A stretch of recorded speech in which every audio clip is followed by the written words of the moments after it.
It's time for an adventure. I'm Joseph, this is Input English.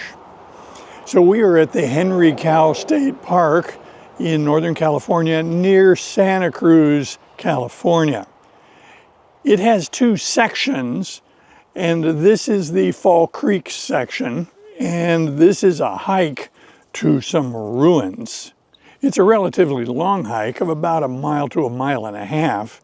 And so I'm not going to have you see every foot along the way, but I would like to give you a feel for what it's like here.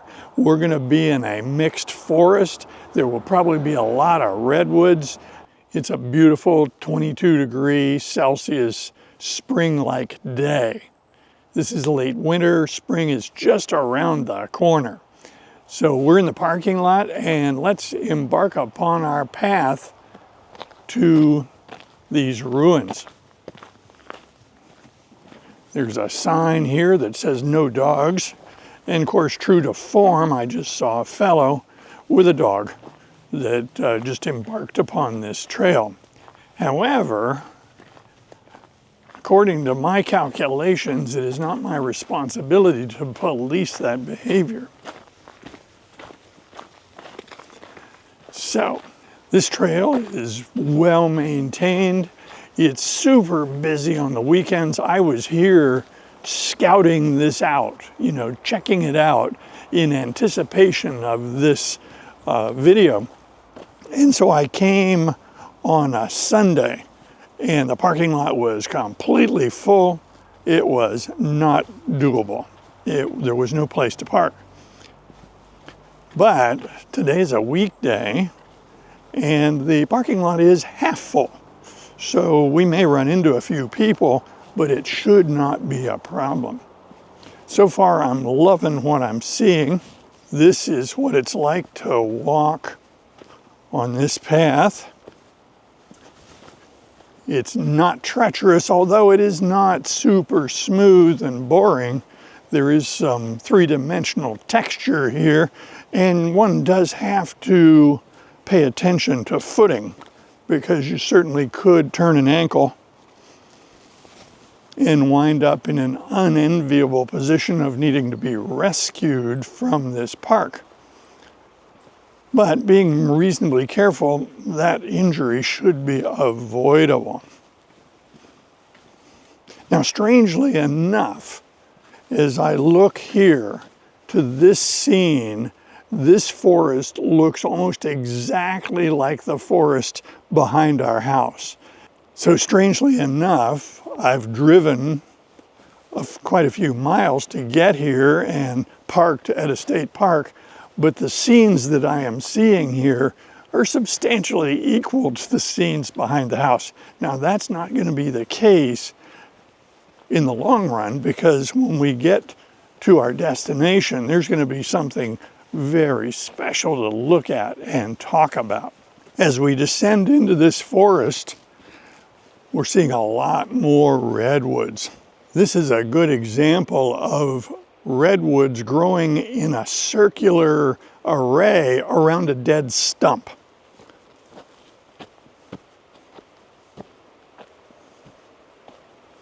You can see there a moss-covered stump, and it's cut off square. So you can surmise reasonably that that tree was cut, and it was cut many decades ago because the rootstock of that tree gave us the trees that are arrayed in a circular pattern around it. The Henry Cow State Park does have a grove of old growth redwoods, but this is not that. This right here is a mixed forest with some coastal redwoods, but it's not a pure redwood grove. The tree that I'm going to walk right past now is a tan oak. So that we just went past is a tan oak. There are a lot of those here. They grow very tall and put a canopy up high to capture sunlight. Tan oaks tend to blow over in the wind. They were harvested for their content of tannic acid. Tannic acid was used, I believe, for tanning leather. it can also be used for a dye. So there was an industry of harvesting tan oaks for commercial benefit. As we get down into this forest, one of the things that we see is all this moss. Look at this stuff. This is beautiful. Now we're going to have a video about moss, actually probably more than one, believe it or not, because moss is actually fascinating. It's an ecosystem. It's a miniature world. And if you explore the world of mosses with a microscope, you can find water bears. So we're going to do that in a future video. I've mentioned that before. I spent a lot of years in laboratories, and microscopes were a tool that I used on a daily basis. And there are many different kinds of microscopes. So it's not an accident that I found opportunities over the years to buy used microscopes so that I could use them for my own adventures at home, not in a working scientific laboratory, but rather just for celebrating curiosity, personal curiosity. So our water bear search will unfold on a video in the future. We're coming up on a stream. This is water running. Looks pretty clean to me. I'm not tempted to drink it by any means, because one of the concerns that we should have about drinking surfaced groundwater would be to pick up a parasite called Giardia.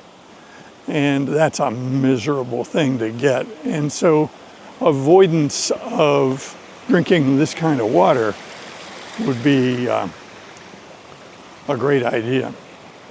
Now there are filters that you can use to filter out the Giardia. If you needed to make use of surface groundwater, you could prepare yourself to use a filter to mitigate the risk. You can also use tablets to kill pathogens that would be in the water. Some people do a combination of both. But I just come fortified with plenty of water. I've got my backpack, and so I have the capacity to carry my own clean, fresh water. I've not been to this Fall Creek unit. I've always wanted to come here, and so making this video is an opportunity to explore something that I've always wanted to see. I'm keeping it a secret what we're going to find at the end of the trail. We are here, and this is a really big park. We're not going to explore much of it, but we're going to take a nice walk. So here's a site. This is actually featured online in one of the photographs that they post from this park. This is a tree fall.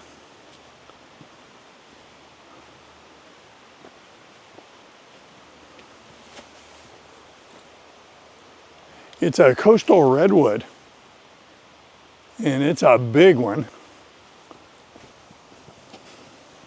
The roots are up there.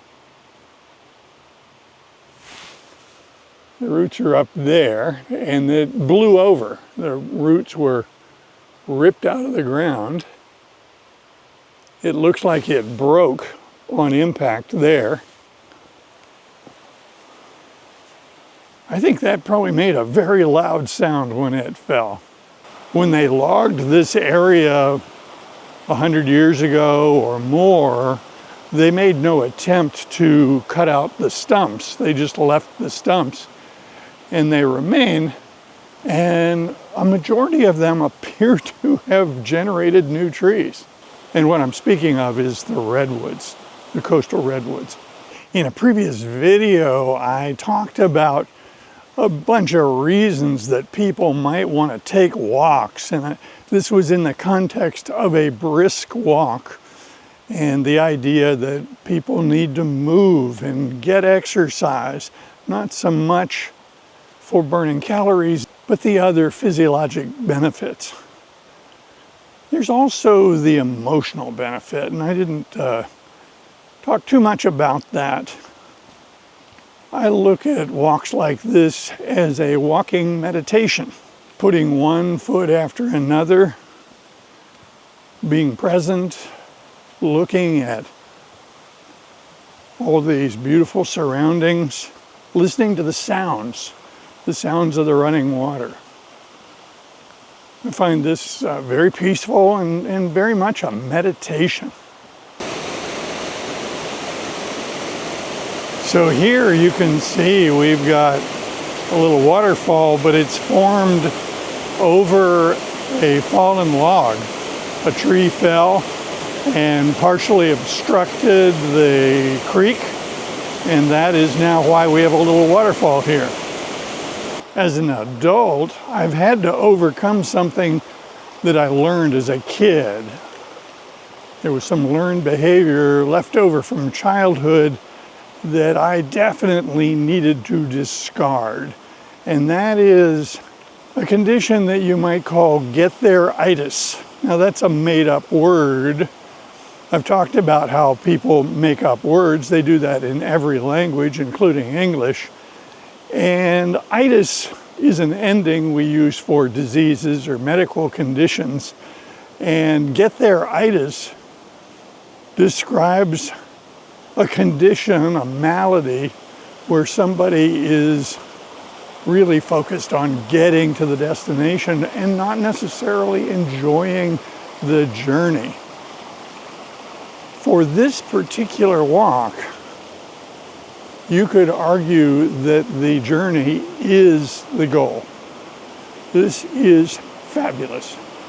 I know you don't want to just sit and listen to me gush about how beautiful it is, but really I wish that I could share this with you in a more effective way than just video. The sights, the sounds, the smells, the colors. And you can explore this on any scale you want. You can look at the big picture, the gigantic trees. You can look at the smaller plants. Or you can zoom in on life in this miniature scale, in these healthy, beautiful mosses. This tells a story. They had some big windstorms here, and we lost a lot of trees, and they were fairly recent. A lot of these trees that I've come upon have foliage next to them that suggests that they blew down within the past few weeks. We've had some huge windstorms here in the past month. So you can see that this is where two streams come together. We've got that stream coming in from that direction, but here's another stream dumping a lot of water in from the side. This is just a postcard. It's beautiful.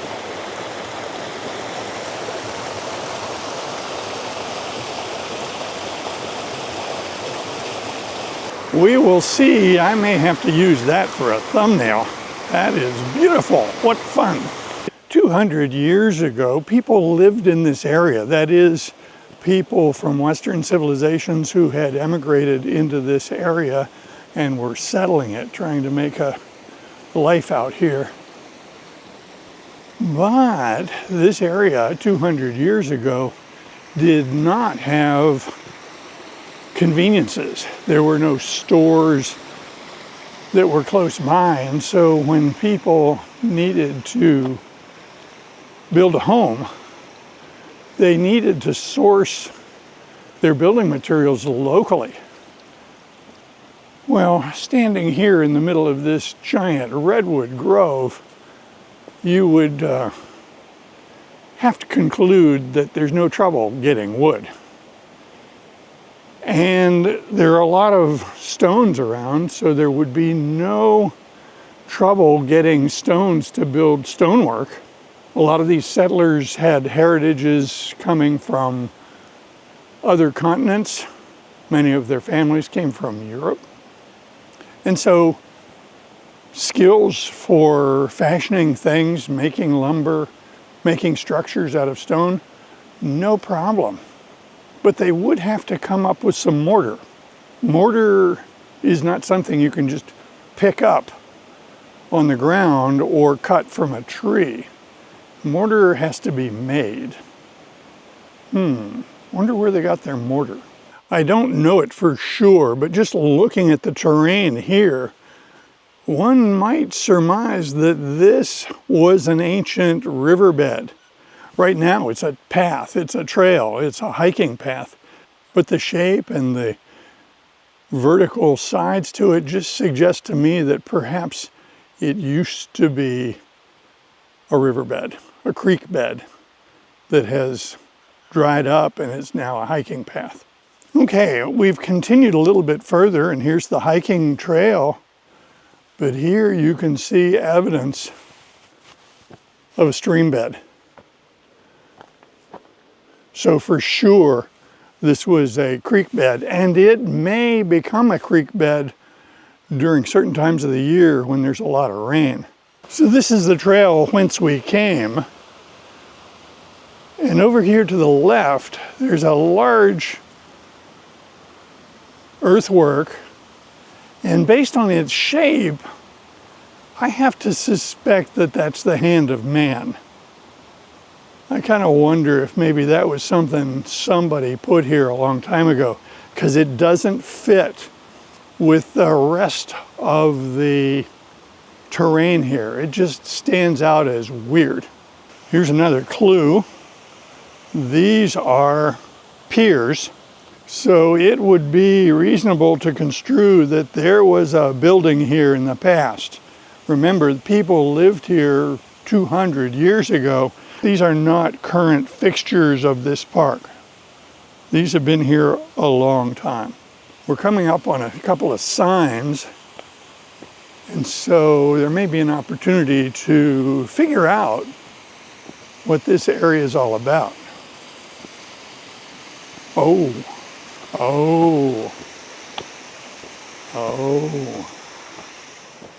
Discovery. That was the sound of discovery.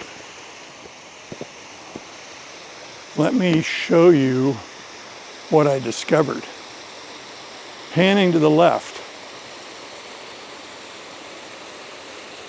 That's what I discovered. So you have to look through the foliage. That's a man-made structure. So we're going to go explore that. This is our destination, and it's going to bring the whole story together. This is limestone. There's a lot of limestone here. We'll have to talk about that.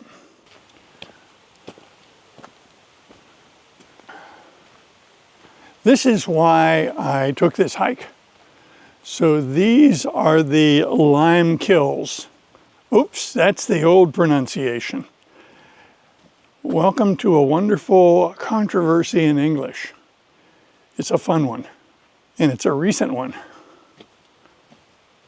So these structures were built probably more than 200 years ago, and this was a place where they made mortar. You remember on our hike up here, I pointed out that there's plenty of lumber available. All you have to do is cut these trees. And there's plenty of stone, so all you have to do is gather and cut the stones. And then that begs the question, how do you fasten the stones together into a durable masonry structure? And the answer is mortar. So before 1825, mortar was lime mortar, lime cement. The way that worked is people would mine limestone, and then they would bring it to a place like this and subject it to very high heat, and that would drive the water out of it and turn it, chemically change it into quicklime. And then that can be ground up into a powder. And quicklime can be mixed with water, and then it will solidify and become like a stone. It becomes a mortar. You can further improve the mortar by adding sand to it. So quicklime plus sand plus water, and now you're making a brick or stone masonry structure.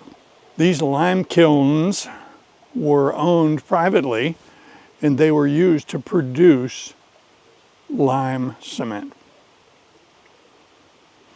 Now, I mentioned the date 1825. 1825 is when Portland cement was invented. And the big difference between lime cement and Portland cement is they added about 25% more clay to make the Portland cement. So you start out with lime cement, but you add a whole bunch of powdered clay to it, and now you've got Portland cement. So what do you get for that? What's the benefit? Well, lime cement is more flexible, but less impervious to water, and it's not as strong. But Portland cement is the reciprocal. It's stronger, more impervious to water, but it's less flexible. Nowadays, I don't see much lime cement. I see a lot of Portland cement being used. And of course, if you mix more aggregate with Portland cement and of course water, what do you get? Concrete. Aggregate is the word we use for filler substances that you mix with the cement to change it. So if you want to make a mortar mix, you just add sand. You don't want rocks in mortar. But if you want to make concrete to pour a structure, then you want to add stones to that. And so usually concrete is a mixture of Portland cement, of course, water, fine aggregate, sand, and coarse aggregate, rocks. Now, I called these structures by two names since I was here. When we first got here, I called them lime kilns, as if the word kill was spelled K-I-L-L. That's the way my mother taught me to pronounce that word. It is spelled K-I-L-N, but she instructed me as a child that the correct pronunciation is kill. And then over the years, I heard a whole bunch of people referring to things like this as kilns. And they would pronounce that N on the end of the word. And I would quietly think, they're making a mistake. They're not pronouncing that word correctly. So this battle was fought out without my participation. I didn't weigh in on how you should pronounce that word. But I can tell you how it turned out. In about the 1980s, the pronunciation shifted from kill to kiln. And now the correct pronunciation for kiln is kiln, and that's pronouncing the N at the end. That's just one of many words in our language that changed during my lifetime.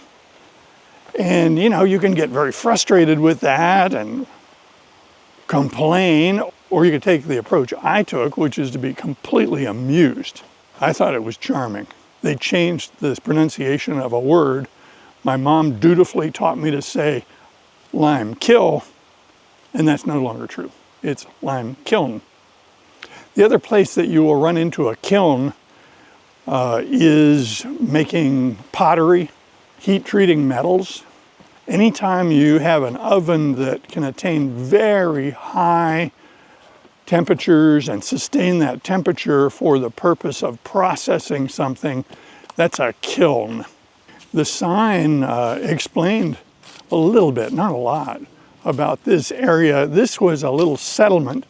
There were people here who were working these kilns. There was a blacksmith shop. There was a barrel maker.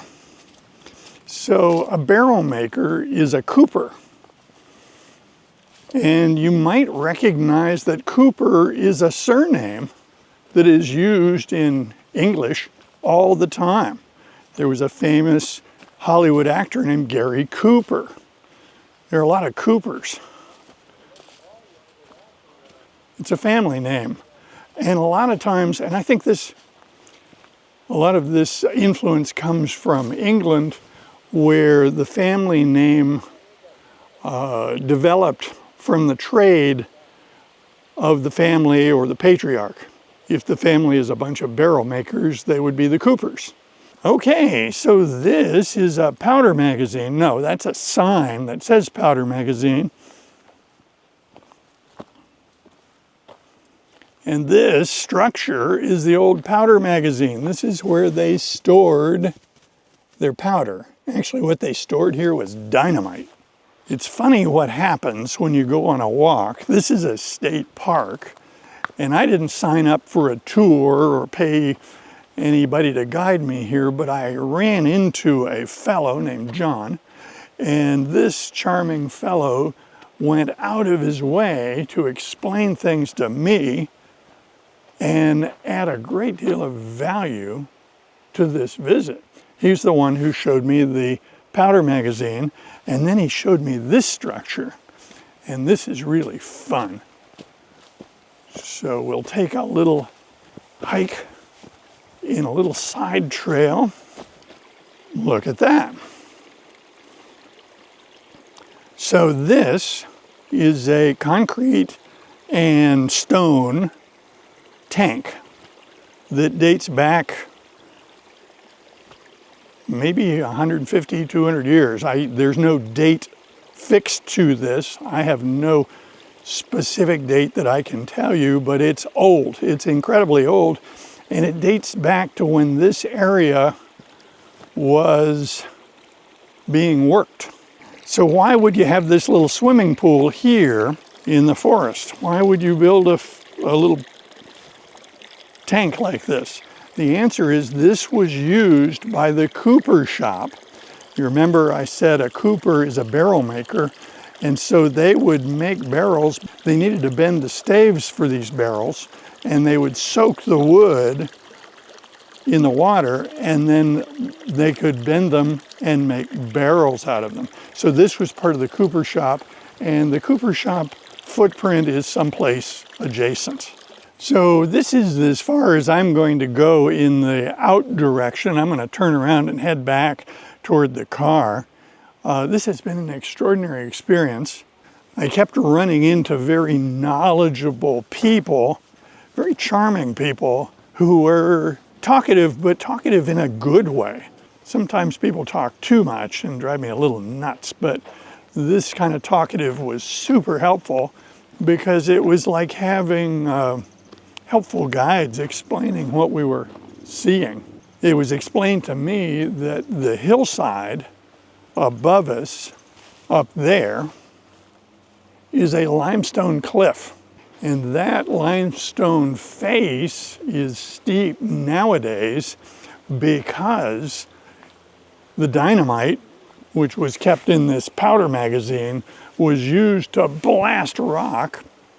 And of course, gravity brought it down, and then it would be gathered up, and carts and animals drawing those carts would be used to move the limestone to the lime kilns so that it could be fired. And then that brought up the question of where did they get the fuel to fire the lime kilns? And the answer is the redwoods. They cut down huge numbers of redwoods and burned them as firewood. Just extraordinary. They burned them as firewood. So I did some reading, and this area was built up in the late 19th century, and they were making lime mortar here, lime cement here, from about 1874 until about 1919. There was a company that ran this operation. They had a lot of people here, a lot of work to be done. It turns out this was real important because they made a lot of mortar that was used to reconstruct San Francisco recalled that the 1906 earthquake and subsequent fire in San Francisco really destroyed a lot of the city, and so they needed redwoods, they needed cement, and this place was a source of that. They had to have a cooper to make barrels because they needed to transport their product to market. So this was a thriving little industrial area in the late 19th century and early 20th century. I invite comments below, and if you like videos like this, be sure to click on this one next. See you soon.